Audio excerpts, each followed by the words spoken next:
Well, hello, everybody, and welcome to another amazing episode of Unstoppable Success. I am your host, Jacqueline Strominger. And as you know, on this podcast, we hear from amazing leaders who have been in the industry, who have walked the walk, done the talk, and they are going to help you be that unstoppable success. And today I have the most amazing guest on, Roy. And actually, I should have confirmed your last name, Osing. Is that right? Osing. Osing. Okay, Oh, sing Roy a song. I Osing. can oh sing a Os song. It's an easy way to remember. that is a great way to remember. I like that. Well, let me tell you a little bit about Roy. So, first of all, he is actually the only guy who took a startup internet company to a billion in sales. He is an author and executive leader who delivers practical and proven, audacious, unheard of ways um, to produce high performing businesses and successful careers.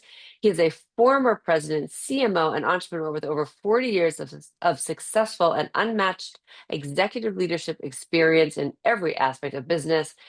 And he has taken a company basically from early stage to a billion in sales. I'm actually going to say, and now it's over a billion. And as I said, he is the host of his own podcast, and he has an amazing book series, Be Different or Be Dead. So, Roy, welcome to the podcast. So Thank you very much. I'm honored to be here. glad to have you. Yeah. So, Roy, when we were talking before the show, one of the things that, having success, and as you have shared, we have to find ways to be different. And I'd love for you to share, like, you were given an opportunity. So how did you start out being different? Or at least even maybe making yourself be be seen differently? Well, I mean, it all comes down to context. Like I'm a context guy. I'm not tactically driven. I don't chase AI or social media just because it's sexy and it's a kind of gee whiz silver tool. What I try and do is create a strategy around what you want to be when you grow up, and then look at how all of those other things, tools, fit within that. Okay. So when we had the challenge of basically growing a business in a new technology space called IP or the internet, the first thing, and I was asked to lead the team in the cause. The first thing that we did is figure out, all right, where do we want to go? How are we going to win? And so I looked around and was not able to find any strategic planning tools that served me at all. And for the simple reason that they were all focused on the efficacy of the strategic direction. Okay, what I wanted as a leader was I wanted advice, I wanted suggestions as how to execute. Okay, because results, and for all you people out there, okay, it's not about leadership. It's about getting results, okay, by mobilizing the hearts of mind and of people. And if you want to tag that as leadership, go ahead. But at the end of the day, in those positions, we're paid to drive results. And so my challenge was revenue, top line revenue, right? So I had to figure out a way how to move it up. So I created what I call my strategic game planning process that was it was imprecise because you can't perfect imperfection, right? It was Mm. imprecise, but we got it done, and it allowed us to keep our feet moving and get going. And so the strategic game planning process was a process that allowed us to get going quickly and start to mobilize people, right? And it's really simple. It's created by answering three questions. The first question is, how big do you want to be? That's how much revenue do you want in 24 months, not 5 years. 5 years never shows up. 5 years is crazy, right? You can't execute a 5 year strategy. You execute in the moment, okay, with just about right guidance that you're creating in an imperfect world, right? So that's the first. Second question is, where are you going to get the money? It's called, who do you want to serve, right? This is all about identifying customer groups that Mm. have the latent demand to actually get you the revenue. Third thing is, what do they crave? And this is really important, right? If you want to be successful and you want to be unstoppable, you have to figure out what your target market craves, not what they need, because the needs space is really competitive because everybody's in it, tends to be price sensitive. Why would you want to compete there when all that's going to happen is you're going to be driven into a commodity? Cravings, on the other hand, are created by emotional triggers. We buy on the way we Mm, feel. It's an emotionally driven right. transaction. Now, the interesting thing there here, Jacqueline, is that nobody competes in that space. They're too busy trying to figure out how to reduce costs and satisfy customer needs. Dumb, Uh, crazy, right? Get cravings done, price insensitive, boom. Third question is how are you going to compete and win? This leads to the differentiation piece, okay, which I believe is the most important issue for businesses and organizations today. How to be different is what you said. Expressed yeah. generically, it's about how can I differentiate myself from other competitors in the space in a way that people care about. And I had to create my own differentiation tool called the only statement. It's like, we're not going to be better. We're not going to be best. We're not going to be number one. We're not going to be the market leader because that's claptrap. You can't measure that. It's absolutely useless. And for all you guys out there that think universal selling propositions and brand promises are what you need, they're not what you need. Because all that is narcissism. It's your view of you. The only statement says we are the only ones who. The only ones. It's binary. It either exists or it doesn't exist. You can actually track it and blah, blah, blah. And when you test it and everything else, you have a declaration of being different that is absolutely pristine. And nobody else will touch it until they figure it out and they'll try and copy you and then you got to move again. And so the be different journey, and I'm sorry to carry on about this, but this is so No, this is so important. wait. The whole be different journey is about strategic context, okay, that drives actions, that drive performance, and it's based on differentiation and it's based on varying ways that I figured out how to execute in a real simple way. I didn't use textbooks. I put the textbook down, Jacqueline, and I advise people, okay, I see you have an MBA, good for Right. you. Okay, now you need Right. to put that down. Yeah, right. Well done. You showed me that you can think. Now what I want you to do is I want you to put that thought capability to a different use. And it's all about being different, execution, hiring for goosebumps, killing dumb rules, getting rid of claptrap, all the simple things that we did that drove $1 billion. And so, is there one simple silver bullet? You can tell by my answer, absolutely not. Right. Right? There's a whole bunch of simple things that you can do to light fires in people within a strategic context, right? Manage the performance and see where you go. You may not get a billion. You don't need to be going for a billion. You may just want to double or one and a half times. It's okay. Just get it going. Right. Well, and the thing is, I guess the question is, did you start out wanting to go to a billion or did it start out like a million? And then it was like, oh, now let's try to go here, right? Yeah. The Like you, whole yeah, that's a really good question. And no, we didn't. Okay, we started out by saying we understand that the potential was significant.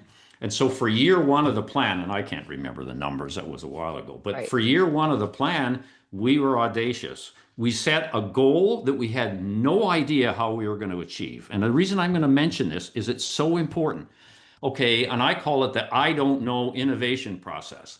Okay, innovation is driven by what you don't know, not by what you know. If you know how to get the revenue, then what motivation do you have to do anything differently, to be innovative and creative, right? In your role as a leader. There's no there's no motivation at all. But if you don't know how you're going to get from where you are to what you've defined as your 24-month growth target, Right. you have no choice. Okay, you must be innovative, and it drives that process. And so every time out, we would set ourselves a goal we had no idea how to get, and the whole raison d'etre of the organization was to figure it out on the run. This wasn't a matter of equations or predictive modeling, etc. It wasn't. It's like I'm at 50 million, we're going to double revenue, okay, in 12 months. Right. And we have no idea how to do it. Let's figure it out. And guess what? If we came in at 95, did we fail? No. No. Because if we did an equation, it probably would have suggested 60. And if we hit 60, we go, oh, nice. No. Not when the not when the potential in this case might have been 95. And Right. so be really careful. Textbooks promulgate things like predictive equations and formularizing everything. Okay, I get that because I went through it. My degree's in math, but I've never solved a differential equation to solve a business problem. Okay, never have. The one, Sorry. I laugh because it's like it because not to like because I think it's so important just to say that too because maybe if you were in a different profession it would be totally, it would be, maybe in on the engineering space or maybe on the computer space, but sometimes the things that we learn in school today are not necessarily the things that you're going to need to actually use to run your business, but it does help you critically think.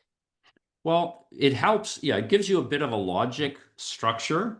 Okay, Right. certainly that's what it did for me. Okay, but the problem we have in business today is people think that's the end result, as opposed to believing that it's a means to an end. And there are other things, okay, that are more important. Like they don't teach the only statement at university. And yet, it was instrumental in driving business success to $1 billion. Well, I'm the only one that writes about it because it worked for me and I created it. And Right. some people don't believe it, by the way, but it's Right. been proven over and over and over again. And so, I mean, the problem I have is the learning process, of course, is important. And I'm not denigrating Right. it. I'm just saying, okay, good for you. Now let's take on some new knowledge. Okay, stuff that actually works in the real world. Because when you tell me that your set of assumptions are wrong, I look at you and my eyes glaze over. And I go, "What? Is that what you're spending time on? Trying to legitimatize and prove your assumptions when you should be out figuring out how frontline people can execute your imprecise vision better. You should be figuring out how to Right. cleanse the inside of your organization from friction that prevents value delivery. That's what you should be doing. But instead, you're trying to do more studies on your assumptions. I mean, help me.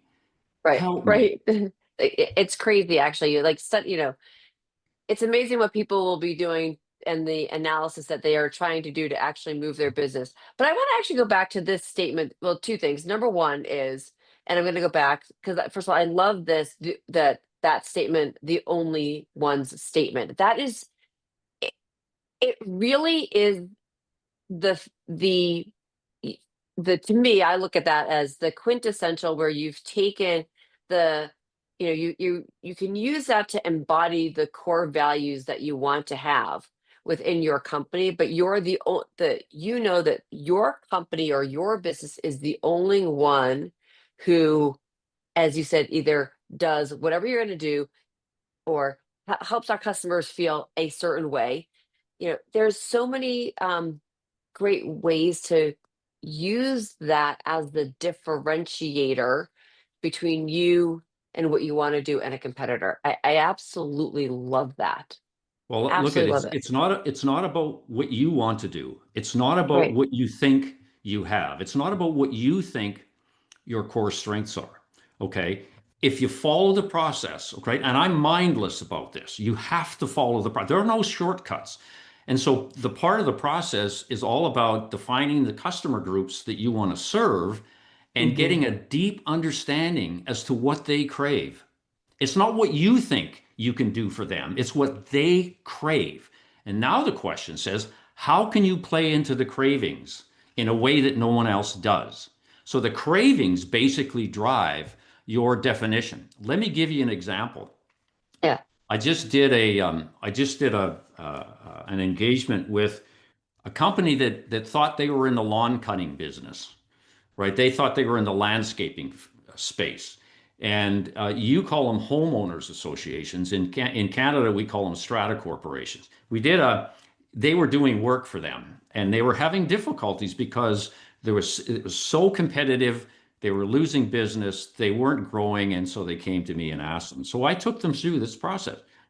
Okay. And when we got to talking about who you want to serve, we got them to focus on, in your case, homeowners associations. Mhm. And then the next question is, what do they crave? Well, that was an interesting conversation. They didn't crave lawn cutting. They didn't crave painting. What they craved was a single point of contact that was available to the strata council or the homeowners association council 24 by 7. And they needed a broad range of services from that single point of contact. Okay. It had nothing to do with what the company thought they were good at. It had to do with cravings drives the formulation of the only state. And so we came up with this only statement, which I thought was the coolest thing. I finally got them to it. I knew what it was before we started, but we had to let them kind of get on. You have So to let them get there, right? They have to get I they know. have to buy into it, right? I know. And so this is what they came out. This company only statement was that they are the only service partner who delivers tailored property development solutions for homeowners associations. Property development solutions, right? I In love other it, words, right? that empowered them, right, to go beyond what they were now doing. Now, property development needs to be explained, and part of the process, I call it unpacking the only statement, is to define what you mean by these various phrases and words, because unless you explain them, it's hard to get people to understand. But what this did is it allowed them, through the partner network that they had, to package deals that involved lawn cutting and painting and sewer maintenance and road cleaning in the winters, all this kind of stuff. And I know the CEO very well, and I keep in touch with him. I says, "How's it going, Matt?" He goes, "Oh my God, you wouldn't believe it." I said, "Are you the only one that does what you do?" And he says, "Yeah, and it's becoming a problem. I'm getting so much business." I said, Well, "Yeah." that's good, right? Right. So the point So, here yeah, is yeah. you don't start off with what you think you are, because that's basically narcissism. That's a narcissistic view of differentiation, Right. and it's a huge problem today. Be guided and comforted by the cravings that you define. And that's where I want you to spend your work. Do you really understand what they crave? What are the emotional triggers that that client group, okay, have when making a transaction or engagement decision? That's the space that you have to go to. And that's what informs the construction of the only statement. Okay, so now my question to you is, because I love this, I absolutely love it. So, have you formulated a set of questions or a rough outline as to what people need to ask of their customers so that they can pull out the craving? Well, yeah, yes and no. I mean, have I formulated a workbook? No. Okay. What I try to do is impress upon them what it means and the intent, and suggest that they go talk to these customers, go have a conversation, and be guided by the conversation. Like, you don't walk out and say, "Jacqueline, sorry, what do you crave? What do you desire? What do you lust for? What is your absolute A unbelief?" Reuben sandwich right I now. I'm just know. kidding. Okay. Well, so what we're going to try and do is package the Reuben into the service experience. But a lot of these people Right. don't talk. Okay. And Right. so the leaders that I talk to, and the process is simple. I just get the leadership team for that business in a room, and we create the strategy. We don't have subject matter experts. We don't have data mongers with AI tools Right. crunching data.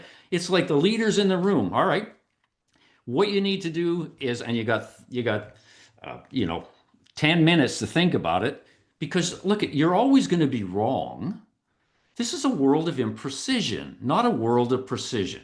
Tell me Right. what you think. It's your business. Tell me what you think your customers, those homeowners associations, crave. At the end of the day, what keeps them awake at night? And maybe this is part of the workbook thing. What keeps them awake at night? Do you know?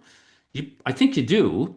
Let's just play with that. And what came out of the conversation was, yeah, single point of contact, constant availability, follow up, simple stuff. Not, and it's the stuff that makes you angry whenever you deal with a business today, Right. anyways, right? Try Right. calling a call center and tell me if that was a delightful experience or it just pissed you off. Well, you can tell the effect on me. I mean, and tell me about the FAQ AI algorithms, okay, who claim to provide better customer service. Don't think so. And so let's be reasonable. Let's first of all understand what we mean by desires and separate that from needs. And so Yeah. we have a good conversation about that.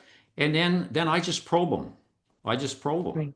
But And I'm we arrive sure on that you something. also, yeah, But the other point I want to make to you, it's a draft. The only statement is always a draft. I And love that. the reason for that is how can anything be permanent in a world that's changing so fast? How can anything be permanent in a world where customers' cravings, right, and it change? So you have to pick what you think is just about right. I call it just about right planning, and check out my blog. There's a ton of stuff on my website about getting it just about right and start executing. Learn on the run. I call it planning on the run. It says Right, learn right. as you go and adjust. Learn as adjust. It's actually you. So you and I have a very similar philosophy. I call it measure, monitor, and adjust. We're always measuring and monitoring and adjusting, and that you always have to evolve whatever that statement is. But there's two things that I think that really come out of also what you're saying is, I mean, obviously, nothing's set in stone. You always have to be able to be nimble and be able to, learn, number one. But number two is that you have to also be in contact with your customer and to listen to them and ask questions of them because you won't know what they're craving unless you actually ask. I mean, you can assume, but you know what that word does, right? So, so we don't want to assume that, but to know what that is, you have to open your mouth. Yeah. So part of it for me is what I did, and it worked like a damn, is I made it a necessary ingredient of the performance management process. Okay, so let me give you an example. Salespeople were held accountable to not just sell, and I completely redid that because flogging products is not the way to unstoppable success. It's short term at best, Right. and it's just another expression of supply driven narcissism. So I just didn't do it. I completely revamped the sales process. But one of the things that they were measured on is I call them learning customer secrets. A secret is something, as you know, that you don't tell very many people, Mhm. right? You reserve your secrets for people you trust, right? All right, so now we're getting somewhere. So what I wanted these salespeople to have intimate relationships with their clients. Now I know that sounds kind of weird, but the reality is that's what I wanted them to do. I want to, and the return for that was figure out what, and I called them secrets, cravings. Figure it out. And they were held accountable. I would go in the workplace and I'd say, okay, let's keep this simple. I want you to have a cravings manual on your customers. Okay, so I'd call you in, Jacqueline, and I'd say, hey, Jacqueline, let me see your manual. Well, the first few times you didn't have a manual, but after a while, you had a manual. Right. Was it perfect? I don't know, probably not. But the reality is you spent time probing, getting to know the client, right? And recording. And that's the important thing. It's not about making friends. It's not. It's about getting information that you can use, again, going back to my context, that you can use strategically, right, to win business and grow revenues. Because make no mistake, at the end of the day, that's what we as leaders are paid to do. We're not paid to make friends. We're paid to get the right Right. levers in place to drive top line revenues. At least I was. And I was paid on the basis of that, as was everybody on my team. And so figuring out a way to integrate these things into established systems was key. And so the performance management system for me was brilliant because I just integrated it all there, and walking through the workplace at first was kind of awkward for some people when I asked them. I mean, even in audit, okay, audit Right. has clients, their internal customers, right? When I'd asked them Right. to see their cravings manual, the, first of all, they didn't believe I would ever do it. Uh, but it only took once to ask the question. And then suddenly they started thinking about, okay, who are my internal clients? What makes them happy? What triggers emotion? Wow. I mean, that's strategic as hell, right? I mean, I get Right. goosebumps just thinking about that. Right. That's a So I'm curious. So where did this all come from for you? well, first of all, I'm a weird guy, right? Oh, I I love it. I'm guided. I have my leadership philosophy, if you want to put a tag on it, is leadership by serving around. It's my own tag. It's not leadership by management by wandering around like a lot of people. It's not about servant leadership. It's a spin on that. It's leadership by serving around. It's all based on embedding yourself with people and asking the question, how can I help? Okay, Mhm. how can I help? The strategy is to unblock things that are impeding what? Execution. So it's mindless. So what I wanted to know is, okay, walking through marketing, wandering through sales or wherever, okay, how can I help you? If I can figure out a way to connect at that level, people are happy because their jobs are easier, and I'm happy because what I call viscosity of the value delivery system goes up, which means, you know, inputs versus output process is effectively improved, and the customer gets value quicker. And how is that translated? Oh yeah, Yeah, revenues. right, Yeah, revenues. And so I tried a lot of things. I was one of these guys I tried stuff, right? I listened to people and I would try and kind of like turn it into a bigger concept. So when people right, talk to me about the inability to recruit the right people, I start thinking about recruitment generally and how can I hire people that actually care about human beings as opposed to floggers, right? People who actually were born with this I love right, humans gene. And why is that important? Because customer relationships are all about caring, right? And so that's where the hiring for Goosebumps came, because it occurred to me that it's all about learning, getting inside your head and finding out the experiences you had where you actually cared about someone else. And I would say to you, I'd say, Jacqueline, look at, do you love people? And of course you would, and I took part in interviews all the time. So you got the president of the company in a panel interview with people who are applying for a customer service job. Yeah, that was intimidating, but it also carried the message that right. this is important, right? So I'd say, Oh, yeah. do you love people? And of course, you would say, of course, Roy. Yeah, I do. So then I would then say, okay, Jacqueline, tell me a story that would show me how much you loved people. And this is what separated the wheat from the chaff, okay? Because the people that were playing a mind game with me gave me a terrible, superficial story that left me feeling like a fish, and I escorted them out. But the people, okay, that really did believe it and have the ability would give me a story that was rich in emotion and caring. And I gave me goosebumps. That's where the title came from.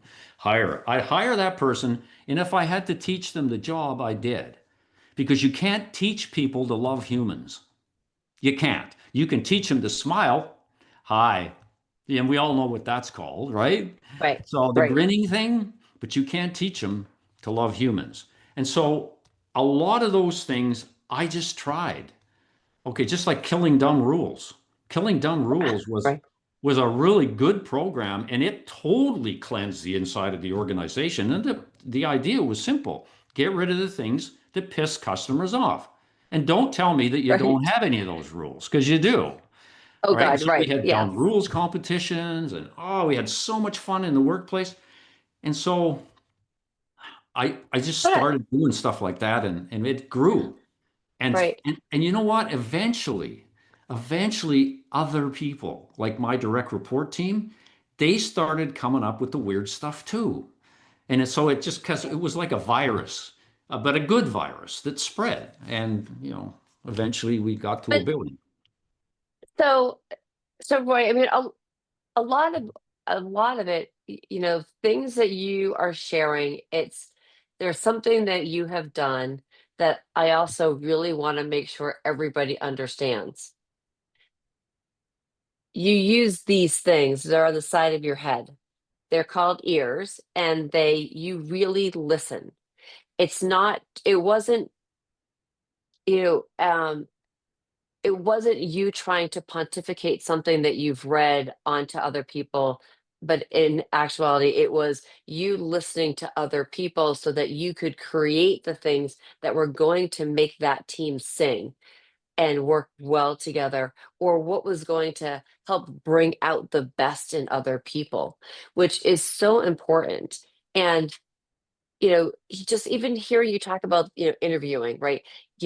Telling the story about, caring for somebody else, or something that shows you that you care, something about the character. And you said this, you can train somebody, and I think this is really quintessential. You cannot teach character or values.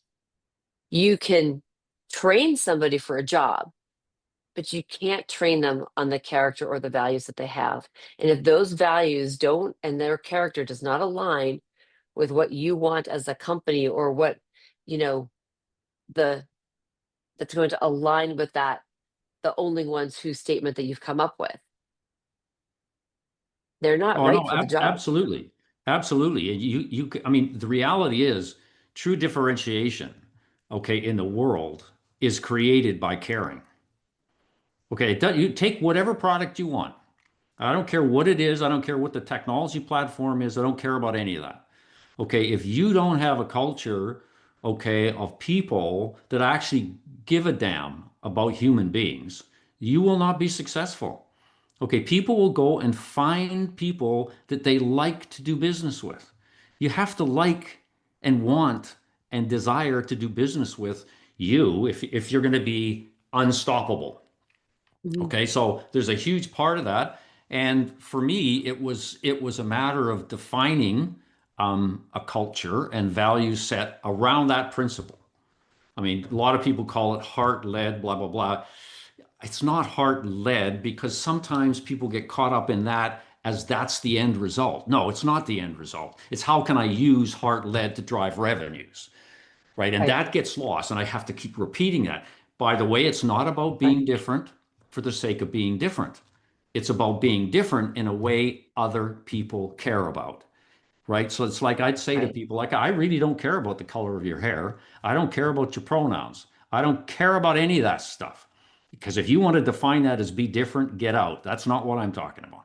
I want to know what you are going to do that is super special and unique in a way that other people care about. I want you not to be a narcissist. And it's so hard these days. It's so hard. I mean, Right. we have a population of narcissists and they're being It's taught so that. true. I Yeah. mean, just check TikTok out for God's sake. I mean, it's crazy. Anyways, Yes, that's I so just true. go woof, woof. You got to get back to some basics. Let's exist. We exist to serve others. That's what business is all about. You want to be unstoppable? You be the best server in the world. All right? Be that. Be the only server that does something. Oh, this is good. I could actually write a couple blog articles about this. You're doing a nice job pulling stuff out of me here. That's good. I love it. But that's so true. It's like, and you think about what differentiates, like, I always say the good, the bad, and the ugly, right? It's like what's going to differentiate. It's like how you ended up making somebody else feel. If you can, and if at the end of the day, it's, to me, it's like, okay, I can't wait to find, let's just say, the credit card company that goes back to using phones and having people answer the Oh, phone on the first call. Oh my God. Because as you said, like, I'm that person. I'm like, oh, I right? know. Like, and listeners, I'm like making the face of like, and trying to like go operator, operator, operator, or representative, represent. I mean, oh, we all, none of us like it. Nobody likes It's it. terrible. It's Nobody terrible. likes it. Yeah. But yet it's like become this norm thing. And so i i I have become I've made this tendency of like anytime I'm picking up the phone to call somebody, or to call a company or something like that, and I'm, to walk through something, by the time I get to them, I always have to stop myself and say, I am so sorry, but I hate your system, and I have to say this because otherwise I'm going to be a complete ass, and I don't want to be an ass because that's not who I am. But I feel sorry for you because I'm sure people just want to get to you, and they have to go through whatever.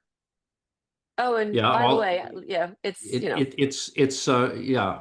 My diagnosis is that people talk about serving, okay, but they but they don't. behave in terms of cost management. And Yeah. so all you're running into is the classic, yeah, I mean, really want to exceed expectations, but it comes with a price tag, and I'm going to manage the hell out of the cost. I mean, why do you think people are using or outsourcing call centers all over the world? It's because unit costs are lower. And then they try and fool us by saying, we exist to serve customers. There's one person that I know of, or that I knew of, a guy by the name of Tony Shea, who was the CEO of a company in Las Vegas. Unfortunately, he's no longer with us. But he set up a company with a call center, and he called it a loyalty center. Okay, and everybody Oh, I thought love that. he wrote several books around this whole notion of delivering Zappos. That was a company. Ah, He oh, delivered he would deliver service through this call center, which he called delivering happiness and a loyalty center. And so the objective was really simple. Dazzle a customer. My words. He had different words, and everybody thought he was crazy. Well, guess what? Eventually, he love sold it. Zappos to Bezos in Amazon for $1 billion. So, if you want to talk about monetization of the whole notion of Right. happiness and caring, there's an example, right? But nobody does that. He's the only example. Everybody talks about having a call center that cares about an experience with customers, but it's all bullshit. They don't do that. And my gimmick is different because I know exactly where you're coming from in that. Because they have the power, right? If you don't treat these reps right, you're going to be done and you're going to have to go through it again. So my phrase is thanks for taking my call. And I just leave it at that and go on, right? Because they know. Like I know. frontline people want to serve you. They want you to be happy. Right. It's not their fault. It's a leadership issue. And so I Yeah, it try is my leadership. best not to. Yeah. But we were talking about differentials and so forth. And one of the things I love to talk about on podcasts is this whole notion of brand promises, because that tends to be the tool these days, right? That people are taught to use to express themselves as being unique. So let me give you an example of a couple of brand promises that I just think are hilarious. Here's the first one. This company claims they are the Earth's most customer centric company. So the brand promise is they are the most customer centric company on the earth. How believable is that? How about this one? This one is the world's most refreshing beer. So these companies actually believe that these promises create a unique differential experience in the minds of customers. And it's a joke, but this is what they're being taught. This is the kind of like opposite perspective to the only statement. What this says is it's first of all, it's narcissistic as hell. And secondly, it shows you it's based on aspirations. And I'm not saying that aspirations have no value. They do, but not in a Right. competitive claim. You want to be really specific to cravings, etc. To say that you're the Earth's most customer-centric company, come on. I mean, who's going to believe that? I'm not even going to tell you who it is. You would okay, just go and Google after brand promises examples, and you'll find this one, and you'll giggle because it's kind of funny, and this other one is kind of neat. It's the most reliably familiar dining experience anywhere on Earth. Again, very, very famous company. So this is the issue out there, and unfortunately, the people that suffer from thinking like that are customers. People like you and I, right, whose expectations are raised. This is going to be the most wonderfully consistent experience on the planet. And we go in and we're disappointed and we go, huh, shame on them. Shame on them. Right. The only statement is my solution to cutting through that, because that's not the space we play. We are led by cravings and driven to stand alone. Oh, never said that before. That's a good quote. I would normally ask you to text it to me because I'll forget it when But no, but guess what? I'll give you the recording of this, and so you'll actually know it. yeah. So, But that's the truth. so yeah, but it's Roy, I could talk to you for hours about this, and it's making me even think about, and it could actually be a whole different subject, which is the whole survey uh survey culture that's come out. Oh, we need to get your survey of the service of how well we did, and then you actually pay the employee based on the survey that you got. So the employee says, "Please make sure that you give me a five, or out of 1 out of 5, so I can get paid properly." I mean, like back ass word, right? Y- You know, that's a Well, whole that's a other cultural topic. Yeah, thing. I mean, right. again, it's not their fault. No, not It's their fault, it's but it's again, it's again, leadership. top leadership, like Yep. It's really, like, exactly oh, that. I right, mean, what we want to know is, and this is because people are driven to behave that way with us as customers, is because they're afraid. Okay, they've been punished, okay, by leadership by getting certain numbers, as opposed to coached to do better. And so it all comes back. It all comes back to those people who are trying to lead from their office, who have never talked to customers, don't talk to employees. They actually think the frontline people are at the bottom of the organization as opposed to the top. I mean, it's like all of that stuff. And unfortunately, it translates into behaviors like that that are being exhibited, and it's simply not their fault, not the individual's fault. right, Yeah, right. It's I not. feel bad. Um, yeah, it's crazy. All right, so Roy, tell our listeners how they can get more of you, learn more about you, connect with you, hire you if they want to, so that you can help them with their statement. Sure. Well, I've got a website, bedifferentorbedead.com. So go and check it out. I blog very, very regularly on my stuff around Be Different or Be Dead. And check out the blog and please subscribe.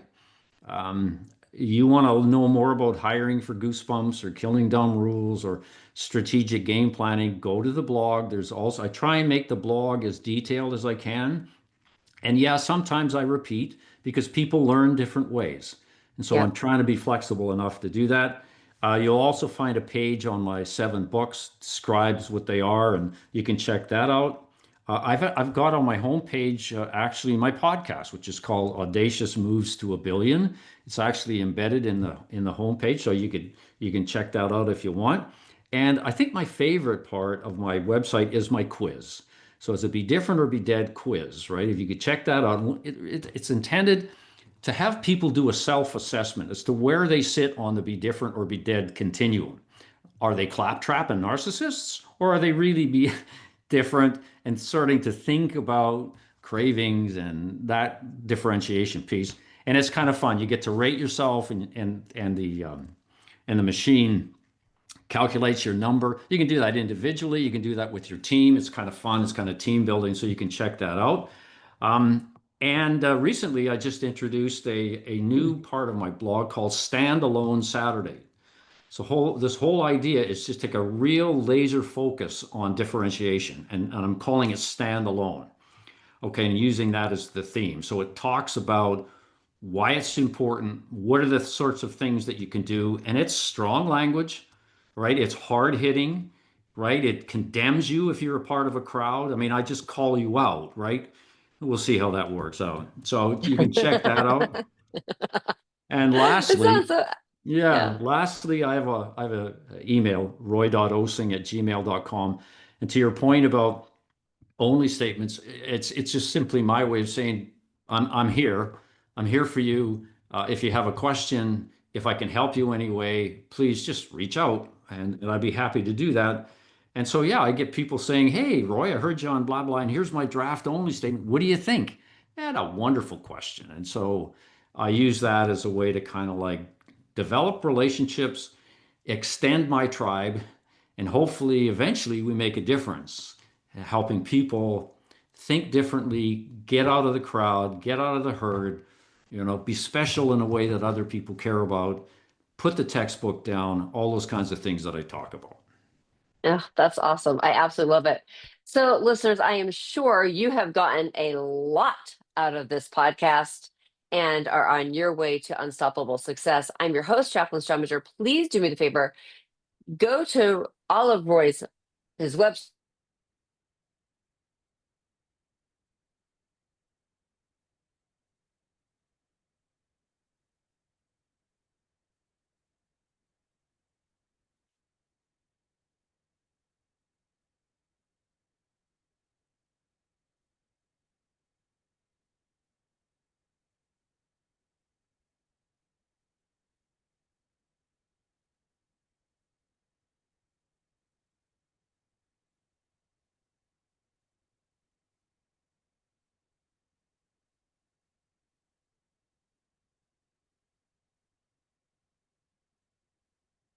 I think I've lost you.